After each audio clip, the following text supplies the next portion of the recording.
बुर्ज जौज़ा Gemini वालों, अगर मैं आपको कहूँ कि आपकी ख्वाहिशात भी पूरी हो सकती हैं, आपकी ज़ुबान से निकले हुए वर्ड भी आपके काम आ सकते हैं। आप जितना बोलेंगे उतना आपको फ़ायदा भी होगा, आपके छोटे बहन-भाइयों से आपके ताल्लुकात बेहतर रहेंगे, आपका नसीब तेज़ होगा।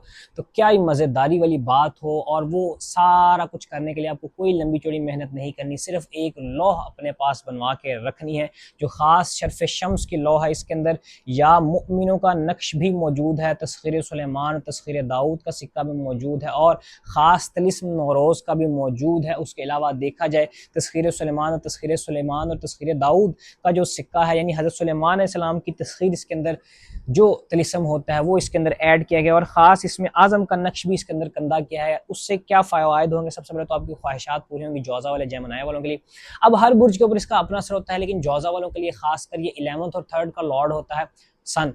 तो थर्ड का लॉर्ड होता है और 11th में होता है। तो एक तो ये है कि एक तो जितनी ये मेहनत करेंगे उतनी इनकी ख्वाहिशात पूरी होंगी। इस लॉ को रखने से जो भी ये काम करेंगे, जो भी पढ़ाई पढ़ेंगे, उससे इनको फ़वायदा हासिल होंगे। दोस्तों से ताल्लुकात अच्छे होंगे। अगर कोई शख्स नाराज़ है तो वो भी आपके साथ राज़ी हो जाएगा बुर्ज जौज़ा जेमिनी वालों के साथ। उसके अलावा देखा जाए जेमिनी वालों के लिए ख़ास ये लॉ लग्जरी को भी रिलेट करती है, इनके नसीब को भी रिलेट करती है। और एक सेकंड पर्सपेक्टिव से अगर आप ख़ास मकसद से इसको मोहब्बत के लिए लें तो बुर्ज जौज़ा जेमिनी वालों के लिए बहुत ज़्यादा फ़ायदेमंद ये रहेगी।